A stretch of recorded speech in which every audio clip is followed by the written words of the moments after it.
Okay, moving on to part 3. Let's take a look at what's going on right here. We defined the word net here on this slide here, and a net is a two-dimensional rendering of a three-dimensional solid. So if you've ever taken out the garbage or the recycling at your house and you have a cardboard box, maybe something that you ordered from Amazon, one thing hopefully everybody does is they break that box down flat before they put it in the recycling bin. It takes up a lot less space that way. Well, that's essentially what we're doing with a net.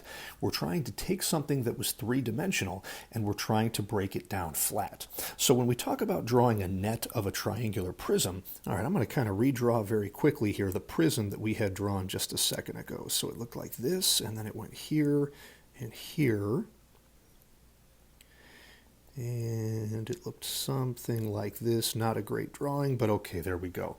So there was our triangular prism. That should have gone all the way there. And when we talk about drawing a net, we basically just want to take the sides of that figure, fold it down flat, and then unwrap the middle. So a net of a triangular prism is going to consist of the two triangles on the left and on the right, and the three rectangles that go around the middle. Now there's not just one right way to draw this, but they all need to have something in common. So here's what I'm going to do. I'm going to go ahead and take this triangle over here on the left and try to draw it flat as if we were directly above it. So if I took that triangle and kind of folded it down this way here to the left, I'm thinking that it might look something like this. Okay, there we go. Now, the bottom rectangle that this figure is resting on would come immediately to the right of that figure, and the width of that right here would have to match the width of the triangle that we just drew. Okay, moving right along here. The rectangle on the back side of this figure, again, I would fold down flat away from things, and that would probably stick up here and look something like this. The rectangle that is right here on what is almost the top of this figure, this rectangle right here in blue, I'm going to fold down this way here as well. And that's going to make a pretty large rectangle coming down here, maybe looking something like this. And the only thing we haven't drawn yet was the second triangle that was over here on the right-hand side, this one. So I'm going to fold that one down flat and draw that right over here. And that, everybody, is a net of a triangular prism. We can see here that it's got the same two triangles on the opposite sides of this figure that the original three-dimensional polyhedron had, but it's got the three rectangles in the middle of that figure there as well. And if we really wanted to do this properly, there's an awful lot of tick marks right here that would indicate that certain things have to match up. For example, the length of this little segment right here would have to be congruent to this piece. And the same two things would happen over here. Likewise, the hypotenuse of that right triangle, when you fold all this together, would have to be congruent to this piece right here. And the same things would have to happen over here on the right. What else? All of these lateral edges right here are going to have to be congruent to each other also, in order for them to match up and actually make a proper three-dimensional polyhedron. All right, so that is what a net of a triangular prism looks like.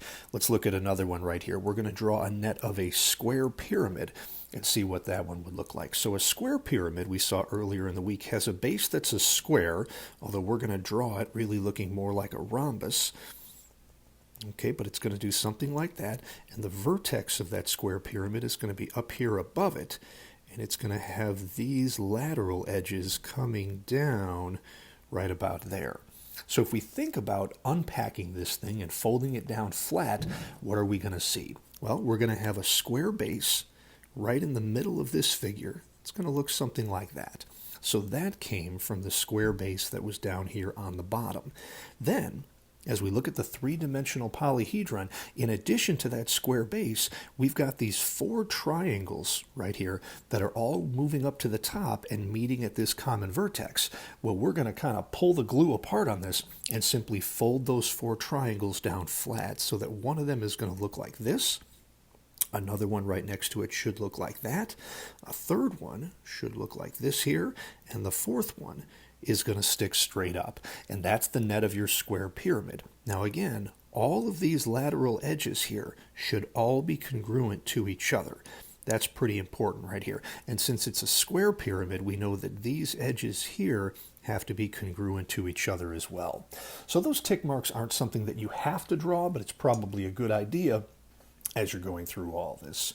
Okay, so that's how to take a polyhedron, a three-dimensional drawing, and break it down into a net. Let's take a look at what this looks like going the other way.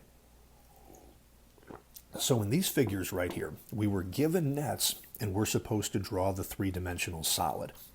So let's see what's happening right here in example C. All right, everybody, we've been given a polygon right over here. That's going to be a pentagon on the left and then another pentagon on the right that certainly looks like it's congruent to the first one. And then a whole bunch of rectangles in between, and maybe not surprising, it's 1, 2, 3, 4, 5 rectangles. So if we think about what the shape is going to look like, we're going to have ourselves a pentagon over here on the left-hand side of the figure. And the way that you draw this isn't really important, but you usually tend to draw these maybe a little bit skinnier than you normally might. So there's our pentagon. And now what we have here is a series of line segments all going off here to the right that are all congruent and parallel to each other.